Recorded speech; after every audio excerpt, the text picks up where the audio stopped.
durant l'été 2017, j'ai marché pendant 1 mois sur l'un des chemins de Compostelle français, la Via Podiensis. Partant du Puy-en-Velay, ce chemin rejoint Saint-Jean-Pied-de-Port dans les Pyrénées. C'était la première fois que je partais randonner seule pendant aussi longtemps. Cette expérience a marqué un véritable tournant dans ma vie. C'est à partir de celle-ci que j'ai commencé à voyager en solo et à faire des randonnées itinérantes. Cette année 2020, comme nous le savons tous, est très particulière et difficile à cause de la pandémie mondiale de Covid-19. Mais durant l'été, de nombreux pays de l'hémisphère nord peuvent respirer à nouveau. Après le premier confinement, les frontières européennes rouvrent et nous pouvons vivre à peu près normalement. L'été s'installe et cette liberté retrouvée nous fait le plus grand bien. Mais cet enfermement à Paris pendant plusieurs mois n'a fait qu'augmenter mon désir de nature, de partir randonner pendant longtemps. J'ai besoin de changer d'air, de marcher plusieurs semaines d'affilée. L'idée s'impose alors à moi comme une évidence. Il faut que je termine mon chemin de Compostelle commencé en 2017. Il faut que je me rende jusqu'à Saint-Jacques-de-Compostelle ou, en espagnol, Santiago de Compostela. Après Saint-Jean-Pied-de-Port, le chemin, appelé Camino Frances ou chemin français, poursuit sa traversée de l'Espagne pour rejoindre Santiago. Il y a un grand nombre de chemins de Compostelle à travers le monde, mais le Camino Frances est le plus connu et le plus fréquenté de tous. Il est même possible de poursuivre son pèlerinage jusqu'à Fisterra, littéralement la fin de la terre, où les pèlerins avaient pour tradition d'y brûler leurs vêtements pour symboliser le renouveau. Je sais que je veux aller jusqu'à la côte de Galice. L'évidence s'impose à moi, mais ensuite viennent les questions. Est-il possible de partir randonner en Espagne en temps de pandémie ? Comment cela se passera-t-il ? Les gîtes d'étape ou albergues seront-ils ouverts et pourront-ils accueillir les pèlerins ? Je commence à glaner des informations à droite à gauche. J'essaie de regrouper les sources les plus sûres et de ne pas trop écouter la peur véhiculée par certaines personnes. A priori, le Camino Frances est ouvert pour les Européens seulement. Il sera donc moins fréquenté que d'habitude, et pour un chemin qui est devenu une autoroute selon certains témoignages, c'est une aubaine. Je me dis alors que je dois profiter de l'occasion, de cette inévitable baisse de fréquentation, mettre mes peurs de côté et partir. Avec cette envie de me mettre en chemin vient une autre envie, celle de bivouaquer. Je n'ai jamais bivouaqué seule, mais je me dis qu'il est temps d'essayer. Je me documente sur le matériel adéquat à emporter avec soi, sur la sécurité sur le chemin, sur les astuces à mettre en place pour trouver un bon lieu de bivouac. 2 femmes en particulier retiennent mon attention, Radio Camino et L'Instant Vagabond. Ces femmes ont chacune un site internet et une chaîne YouTube. Toutes 2 voyagent et randonnent seules, mais aussi bivouaquent seules. Leur expérience m'inspire. C'est également grâce à elles que j'ai cette idée qui peut paraître saugrenue et dangereuse pour certains, ne pas prendre de tente avec moi. Je bivouaquerai à l'air libre, seulement avec mon matelas gonflable, ma couverture de survie et mon sac de couchage. Rien de plus. Mon entourage est à la fois étonné et un peu réticent à cette idée, mais il me laisse faire. Mes décisions sont réfléchies. Je ne prends pas cette aventure à la légère et je souhaite qu'elle se passe au mieux. J'ai envie de repousser mes limites, d'aller encore plus loin pour me prouver que je suis capable de le faire. Mi-juillet, je réserve mes billets de train pour Saint-Jean-Pied-de-Port. Je reprends mon pèlerinage là où il s'est terminé 3 ans plus tôt. Rien que d'y penser, je déborde de joie et d'excitation. Je ne sais pas ce qui m'attendra sur ce chemin, mais je suis prête à le vivre. Je m'imagine déjà en plein milieu de la nature, me sentant libérée de toutes les contraintes imposées par la pandémie et le confinement. Je sais que c'est ce dont j'ai besoin.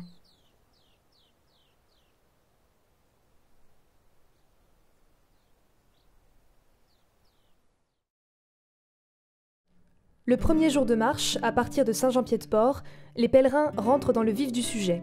Pour atteindre Roncevaux ou Roncesvalles, il faut parcourir plus de 1200 mètres de dénivelé sur environ 25 km. Ça grimpe sec. Beaucoup déconseillent de commencer par cette étape physiquement difficile. Personnellement, je pense que c'est tout à fait faisable si l'on sait gérer ses efforts et que l'on est en bonne condition physique. La voie est large, il n'y a aucun passage délicat. Mais on sent ses mollets travailler.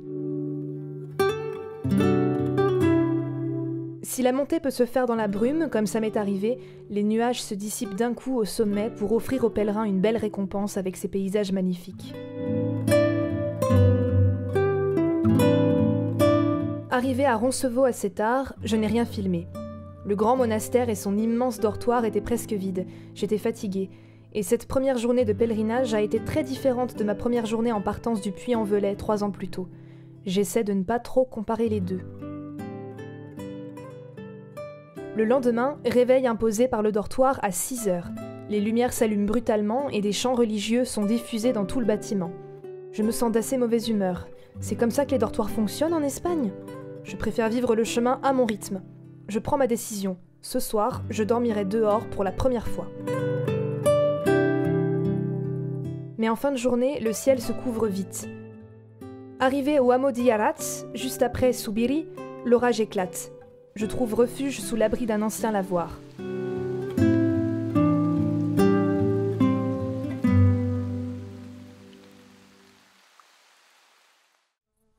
Je m'installe donc et je me prépare à passer la nuit ici, sachant que ce petit hameau est très peu fréquenté, il y a très peu de passages, donc je sais que je serai tranquille. Il y a juste tous les chats du hameau qui viennent me voir, il y en avait une dizaine, ils étaient très curieux. Mais je commence à m'installer, le seul problème c'est que j'avais repéré une fontaine juste à côté du lavoir, mais celle-ci était coupée. J'ai appris plus tard que dans pas mal de villages en raison de la pandémie, ils faisaient ça. Donc super, je n'avais plus d'eau sur moi, j'avais de la nourriture mais pas d'eau. Et puis soudain, je vois un homme qui a dans les 70 ans sortir de sa maison. Du coup, je vais le voir et je baragouine en espagnol avec mon pauvre espagnol très basique. Je lui demande s'il pourrait me donner de l'eau. Et il me dit que oui. Du coup, il m'emmène dans son garage, il me prend la température d'abord avec les espèces de thermomètres pistolet, puis il me donne de l'eau. Je lui demande si ça pose un problème que je dorme sous le lavoir dans le village, et il me dit que non. Et puis il part dans sa petite camionnette. Moi, je m'installe, je suis bien, j'ai de l'eau, j'ai de la nourriture. J'appréhende un peu ma première nuit de bivouac, mais ça va. Et puis vers 20h, le même homme revient, il gare sa camionnette, il descend, puis il vient me voir et il me propose de m'héberger chez lui, puisqu'il a bien compris que j'étais une pèlerine, et j'accepte. Parce que ce monsieur, je le sentais bien, je sentais bien la situation, j'avais une bonne intuition. Il m'emmène chez lui et j'ai le droit à ma chambre, je peux prendre une douche, et ce monsieur me prépare à manger. Je lui ai proposé qu'on utilise plutôt ma nourriture, mais il a catégoriquement refusé. Il m'a préparé à dîner. On a dîné ensemble, je parlais un peu espagnol, lui parlait un peu français, parfois je parlais un peu anglais, donc on arrivait à se comprendre plus ou moins. C'était super sympa, il m'a raconté un peu sa vie, il m'a parlé de sa famille, moi je lui ai parlé de ma vie aussi, je lui ai montré mon site internet avec mes dessins, il était très content. J'ai super bien dormi dans ma chambre, le lendemain matin il m'a préparé un petit déjeuner, et moi pour le remercier je lui ai fait un dessin, il était très content. Et il m'a donné son numéro de téléphone et il m'a dit que je pouvais le joindre en cas de problème. Et puis je suis partie. Mon chemin a commencé vraiment très fort, je m'attendais pas à ce qu'une chose pareille m'arrive. Dès mon 2e jour de marche, un gentil monsieur a joué le rôle d'hospitalier. C'était un super moment de partage en plein milieu du Pays Basque espagnol. Donc moi qui m'attendais à bivouaquer dehors au milieu d'un hameau avec plein de chats, je dors chez un vieux monsieur basque qui a été aux petits soins avec moi. Merci le chemin, merci à ce monsieur, si jamais il tombe sur cette vidéo.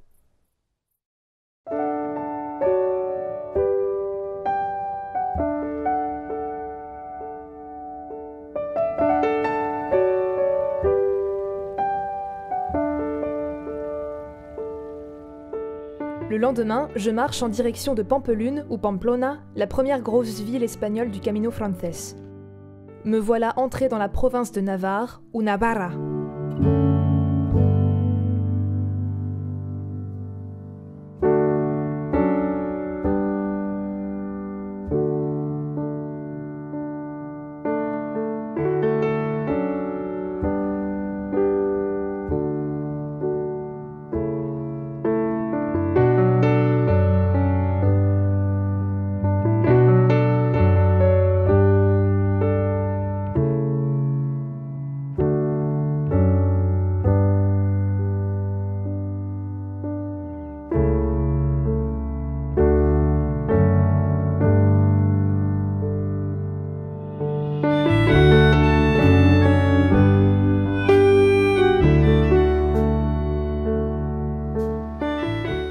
Dans les jours qui suivent, je sympathise avec pas mal de pèlerins venus de plusieurs pays d'Europe, dont une espagnole, Lorena.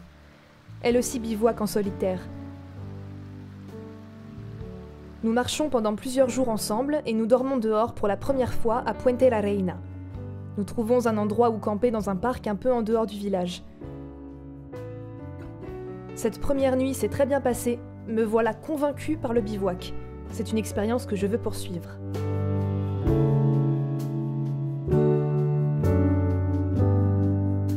Nous continuons à marcher ensemble. Lorena a une amie qui habite à Estella. Celle-ci nous héberge chez elle pour la nuit. Je n'ai jamais expérimenté ce genre de choses sur mon premier chemin de Compostelle, ça change. Ça ne fait que quelques jours que je marche, mais l'expérience est déjà très différente de celle que j'ai vécue en France.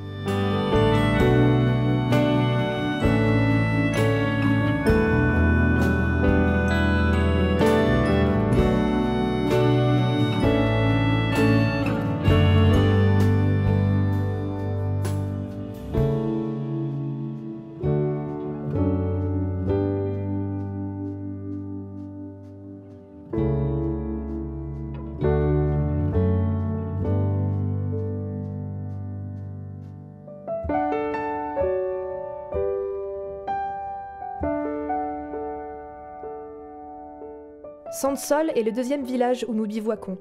Arrivé tard, un local nous indique que nous pouvons dormir sous le porche de l'église. Il nous prépare une tortilla que nous dégustons avec lui dehors, près d'un joli panorama sur la plaine. Le lendemain, nous entrons dans la région de la Rioja, dont la ville principale est Logroño. Je commence à trouver que je me cale un peu trop sur le rythme de ma comparse espagnole, qui est plus lente que moi et qui prend des pauses plus longues alors que mon corps réclame de marcher. J'apprécie beaucoup sa compagnie, mais sur le chemin, il est important de s'écouter. Ma frustration ne fait qu'augmenter quand toutes deux arrivons tard à Logroño et que j'ai à peine le temps de visiter la ville. Avant d'aller nous coucher, nous prenons toutes les deux la décision d'aller à notre propre rythme et de ne plus marcher ensemble, ce qui ne nous empêchera pas de nous retrouver plus tard sur le Camino. En quittant Logroño le lendemain matin, je suis contente de marcher seule à nouveau. Je sens que j'en avais besoin.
En arrivant à Nájera en fin d'après-midi, je retrouve Lorena.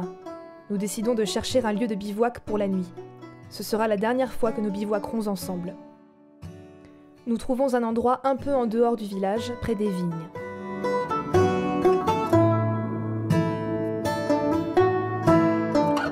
Le lendemain matin, nous partons chacune de notre côté.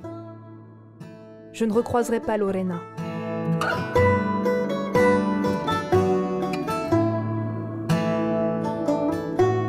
Les paysages viticoles font place à des plaines céréalières qui font déjà penser à la Meseta. La Meseta, c'est cet immense plateau d'altitude qui occupe une grande partie du territoire espagnol. Sur le Camino, on y entre juste après la ville de Burgos.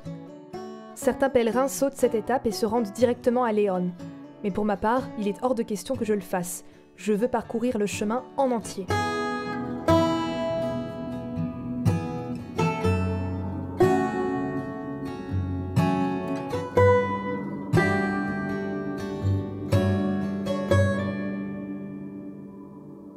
Un peu avant San Juan de Ortega, le paysage redevient vert. Je sympathise avec deux jeunes Français que j'ai croisés quelques fois déjà sur le chemin, Julien et Loïc. Je ne le sais pas encore, mais ces deux-là seront mes compagnons de voyage pendant une dizaine de jours. Julien et Loïc bivouaquent aussi. Et si ce soir-là il décide d'aller camper dans les bois, je me dégonfle à cause du ciel menaçant et je choisis de dormir dans une albergue.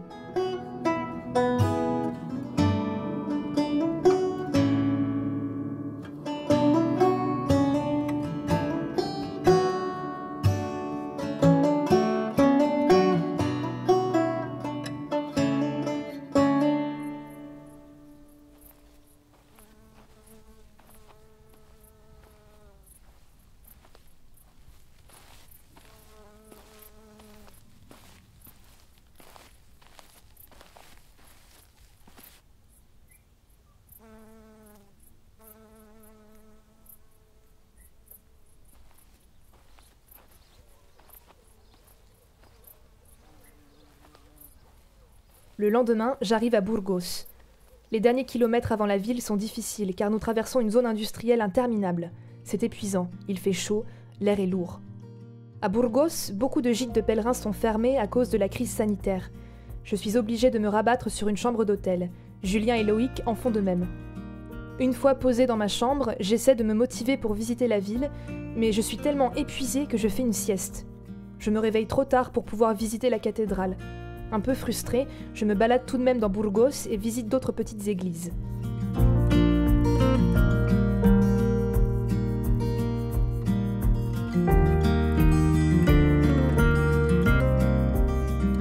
Le soir, je dîne avec Julien, Loïc et d'autres pèlerins dans un bar à tapas, et toutes les difficultés de la journée s'envolent.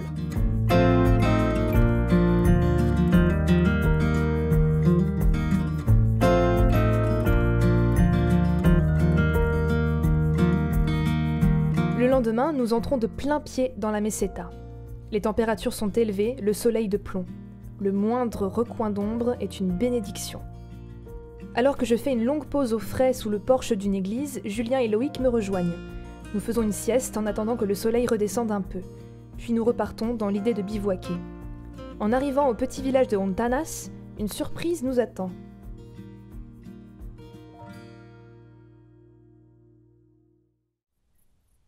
Julien, Loïc et moi, on a plutôt mal calculé notre coup parce que ce jour-là était un dimanche. Et comme en France, en Espagne, beaucoup de magasins sont fermés le dimanche. On arrive à Hontanas, on pensait qu'il y aurait une épicerie, et puis il n'y en avait pas. Ou alors il y en a eu une et elle a fermé définitivement à cause de la pandémie, je ne sais pas. Mais du coup on a fait un tour dans Hontanas, ou plutôt une ligne droite, parce que ce sont souvent des villages en ligne droite dans la meseta, des villages-rues. Puis on fait demi-tour, on avait dans l'idée de bivouaquer, mais on n'était pas sûr de trouver une rivière où on pourrait se laver. Julien et Loïc avaient des pâtes avec eux, on aurait pu les cuire avec l'eau de la rivière, mais rien n'était sûr. Et en fait, dans la rue principale, des personnes nous regardaient passer, et elles ont fini par nous aborder et nous demander si on avait besoin d'aide. Et en fait, ces personnes étaient des bonnes sœurs qui travaillaient dans l'église de Hontanas. Elles nous ont donné à boire du jus d'hibiscus maison. Une sœur espagnole et une sœur française nous ont parlé, elles sont bénévoles ici, et la sœur française nous a dit qu'elle allait demander au père Francesco s'il pouvait nous héberger pour la nuit, et le père Francesco a accepté. Donc du coup, on nous a donné des chambres, il y avait derrière l'église une maison où habite le père et puis d'autres personnes, il y avait un petit potager, il y avait plein de choses. On a pu prendre des douches, on nous a préparé le dîner et le petit déjeuner du lendemain, tout ça gratuitement. On a dîné avec le père Francesco qui était super sympa et qui parlait très bien français, on a parlé de plein de choses, c'était vraiment super. Et en plus, les bonnes sœurs nous ont fait des massages de pieds. En fait, elles font ça pour les pèlerins qui passent par Hontanas, et là, du coup, comme elles offraient ces services-là, évidemment, on en a profité, c'était génial. Donc, deuxième expérience d'accueil, d'hébergement, alors qu'on se préparait à bivouaquer dehors, à un peu galérer, à ne pas avoir d'eau, vraiment, ou ni de nourriture sur nous. Et là, on nous offre le gîte, le couvert, la douche, une super discussion. En plus, Hontanas, je pense que c'est l'un de mes villages préférés dans la meseta, c'est très joli, c'est très calme. Je garde un super souvenir de cette expérience. Donc encore une fois, merci au chemin et merci à toutes ces personnes qui nous ont aidés ce soir-là.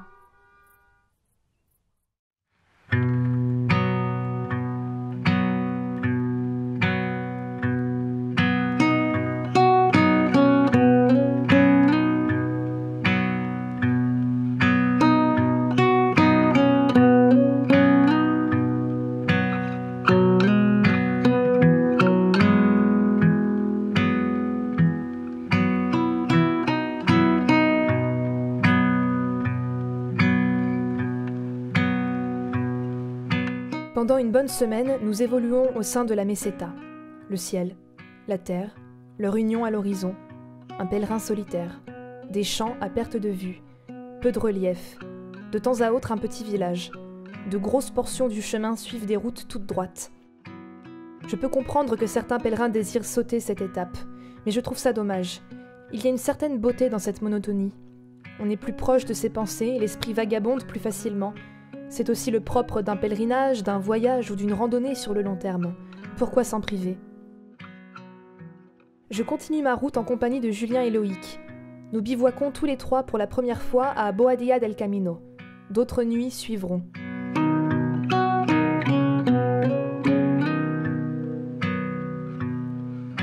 Le soleil est toujours de plomb, même si, grâce à un orage qui a éclaté au-dessus de Carrión de los Condes, les températures ont drastiquement baissé et sont devenues plus supportables.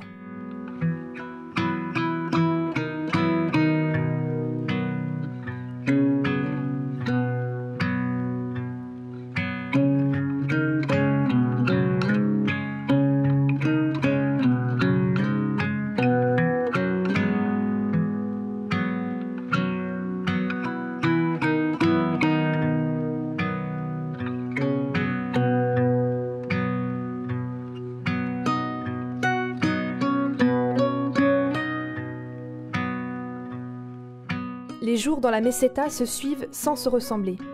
Nous alternons entre albergues et nuits dehors.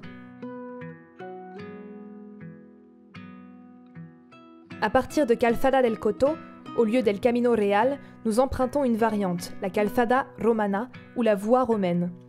Les deux parcourent une distance à peu près égale et mènent au même village, Reliegos de las Matas. Mais la deuxième est moins fréquentée. Pendant 2 jours, nous ne croiserons aucun autre pèlerin.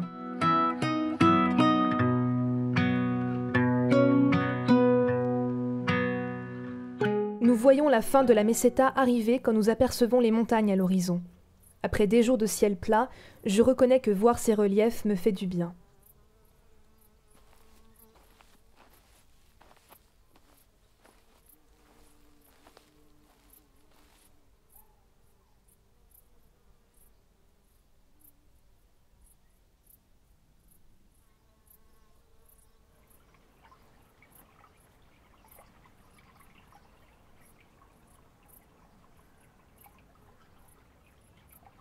La prochaine grande ville que le Camino traverse est León. J'apprécie beaucoup son atmosphère. Je profite des rues ensoleillées et des terrasses de café. Je sais également que je passe mes derniers jours avec Julien et Loïc, qui terminent leur chemin à Ponferrada. Les séparations font partie de l'aventure. J'ai beau le savoir, j'ai tout de même un petit pincement au cœur.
Nous passons une dernière nuit de bivouac ensemble au village de Hospital de Orbigo, puis le matin, nous nous disons au revoir. Je leur promets de leur envoyer un cadeau de Santiago.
menant jusqu'à Astorga est sans grand intérêt.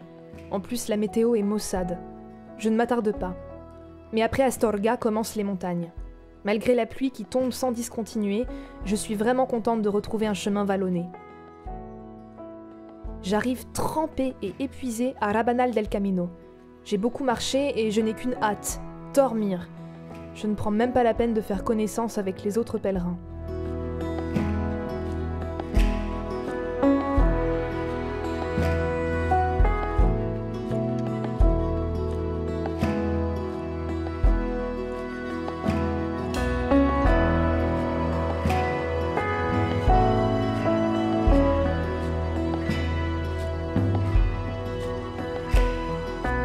Le lendemain, la météo est toujours mauvaise et il fait froid.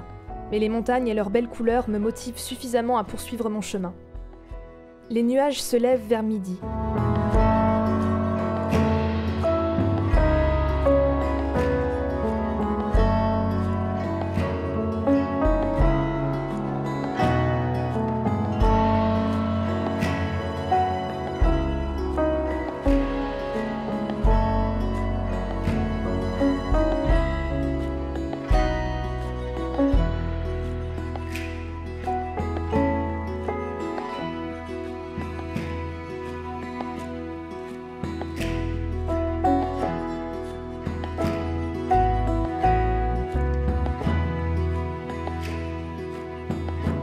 Je passe toute ma journée seule.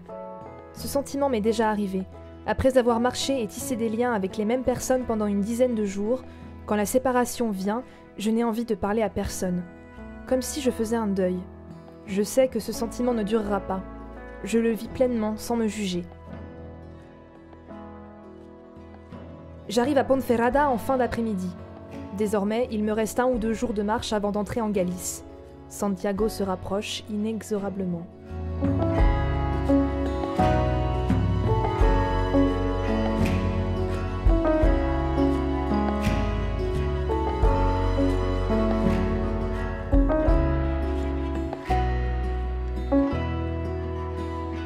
J'apprends que beaucoup d'albergues publics sont fermés en Galice en raison de la recrudescence de cas de Covid. J'espère que la météo sera de mon côté et que je pourrai bivouaquer le plus possible, même si je sais que le climat galicien est changeant, comparable à celui de la Bretagne. C'est à ce moment-là que mon appareil photo n'a plus de batterie et que je me rends compte que j'ai oublié de prendre mon chargeur. Les prochaines images seront filmées avec mon téléphone.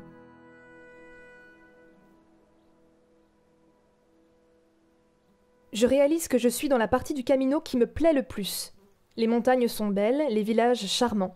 Je prends vraiment plaisir à parcourir ces sentiers.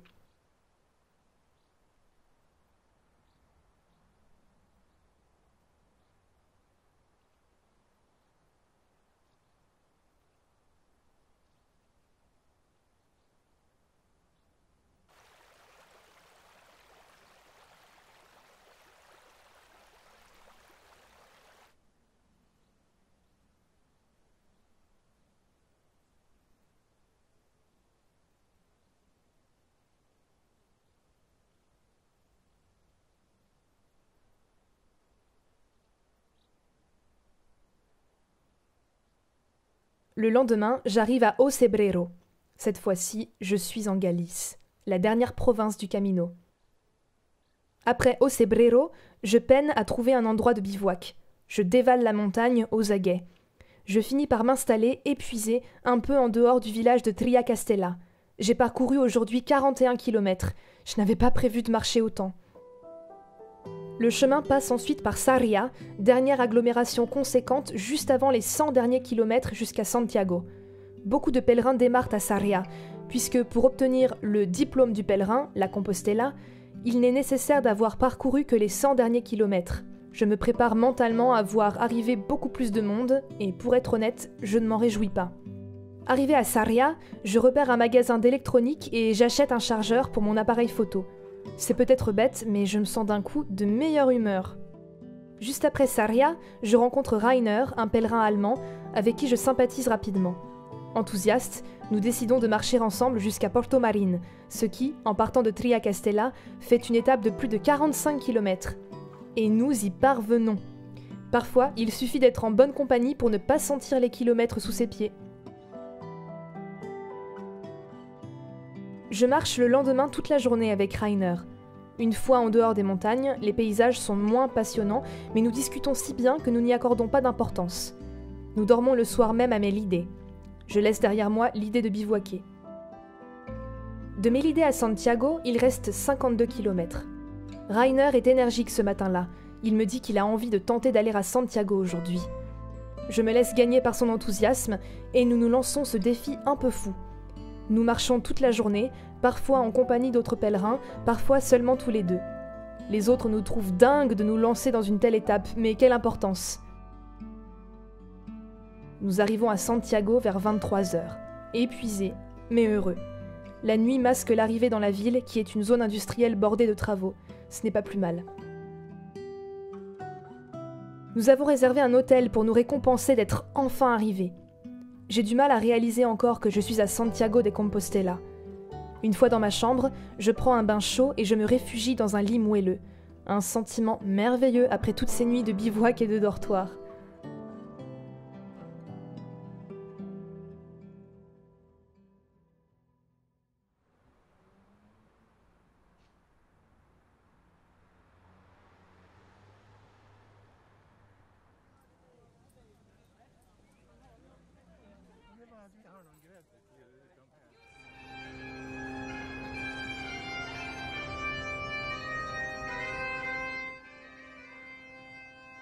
Le lendemain matin, je vois la ville baignée de lumière et j'intègre pleinement que je suis arrivée au but ultime du pèlerinage de Compostelle. Je prends le temps de visiter Santiago seule. Rainer me rejoindra après. Je suis émue de voir la cathédrale, mais pas tant que ça. Je sais que ma marche n'est pas terminée. Je rejoins le bureau des pèlerins pour obtenir la Compostela. Il y a un monde fou, je ne m'y attendais pas. Mais je repars avec mon diplôme de pèlerine. Je passe l'après-midi avec des amis pèlerins pour visiter la cathédrale et d'autres parties de Santiago. Nous dînons le soir dans un restaurant. Je dis au revoir à certains qui arrêtent leur chemin ici. D'autres veulent continuer jusqu'à Fisterra. Pour nous, le camino se terminera au bord de la mer. Le lendemain, Rainer et moi partons ensemble. Nous comptons aller à Musilla, un village balnéaire que beaucoup de personnes nous ont conseillé. Nous empruntons donc une variante du chemin. Rainer finira son voyage à Musilla et moi, je continuerai jusqu'à Fisterra. La première journée se passe bien. Nous dormons dans le petit village de Bilacerio et nous y retrouvons tout un groupe de pèlerins avec lesquels nous avons sympathisé.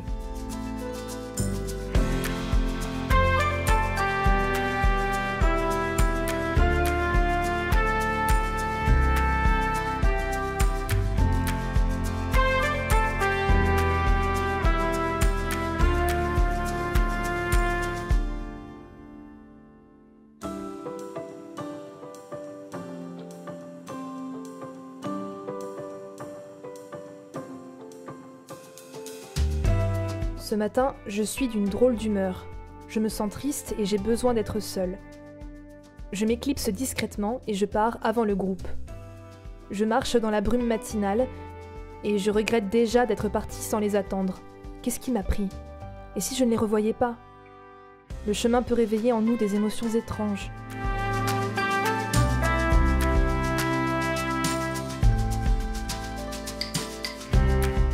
Heureusement, en début d'après-midi, Rainer et un autre pèlerin, Lucas, me rejoignent. Ils veulent arriver à Musilla dans la soirée, ce qui ferait encore une grosse étape depuis Bilacerio, plus de 45 km. Comme je suis heureuse de les retrouver, je décide de les accompagner. C'est agréable de marcher avec eux, mais les heures avançant, nous ne sommes pas encore arrivés à Musilla. La fatigue se fait sentir et ma mauvaise humeur revient. Je m'en veux de m'être laissée embarquer. Je me dis que j'aurais dû m'écouter et m'arrêter avant. Nous arrivons à Musilla de nuit. Éreintée, je peste toute seule, c'en est presque drôle. Il n'y a pas d'autre choix que de dormir à l'hôtel, vu que tout est complet. Rainer insiste pour me payer ma chambre. Je m'effondre en larmes. Je comprendrai plus tard pourquoi j'ai ressenti toutes ces émotions, mais pour l'instant, je suis incapable de faire autre chose que pleurer. Rainer et Lucas sont adorables avec moi. Je suis pleine de gratitude et si contente d'avoir croisé leur chemin.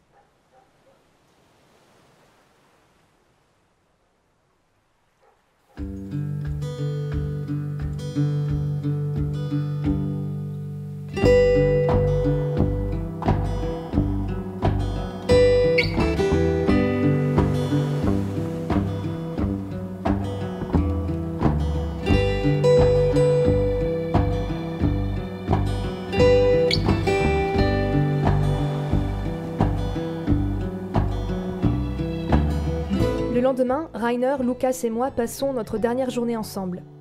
Les deux pèlerins retournent à Santiago en début d'après-midi et rentrent chez eux par la suite. Je savoure mes derniers instants avec eux. Puis vient le moment de nous quitter. C'est avec Rainer qu'il est le plus difficile de se séparer, mais les départs font partie du chemin, de la vie, je le sais. Nous nous promettons de rester en contact, et d'ailleurs, cette promesse sera tenue.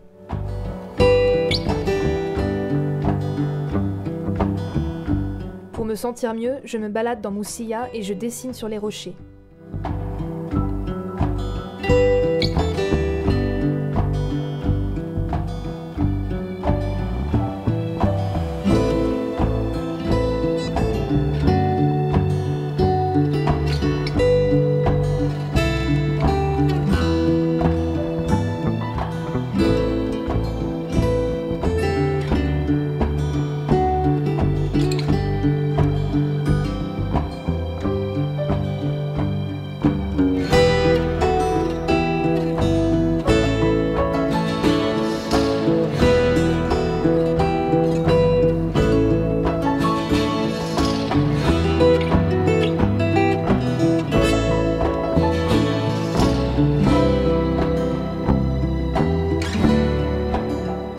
Dernier jour de marche, direction Fistera.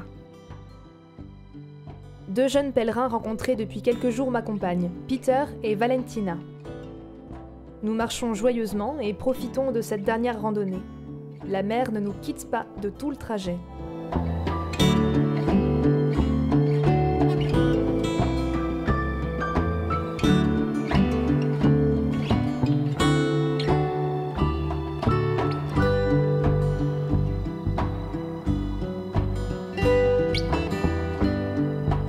Voilà à Fistera. Impossible de résister à une baignade malgré la froideur de l'eau.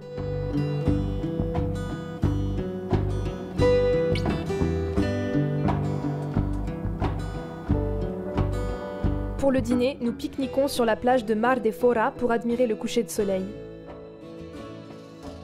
Peter et Valentina partent le lendemain. Quant à moi, je reste une journée de plus à Fistera, que j'apprécie beaucoup. J'en profite pour me rendre au kilomètre zéro, aussi appelé El Fin del Mundo, la fin du monde. La vue sur l'océan Atlantique est si belle que j'en ai plusieurs fois le souffle coupé.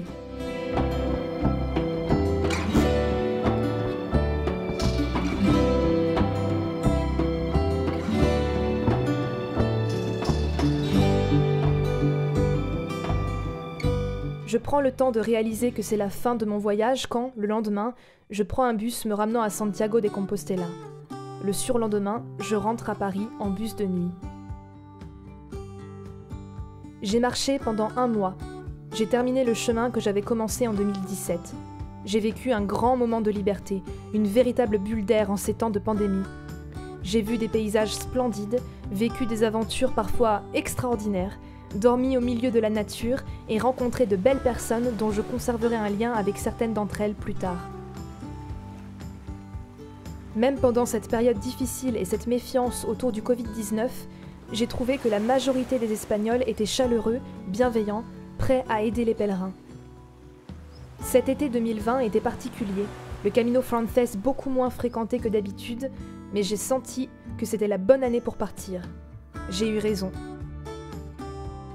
Ce documentaire n'est pas la seule trace que je veux conserver de ce pèlerinage. Je suis actuellement en train d'écrire un récit racontant mon expérience et j'aimerais beaucoup le faire publier. Le chemin de Compostelle et les randonnées de manière plus générale ne cessent de m'inspirer. Vous n'avez pas fini d'en entendre parler.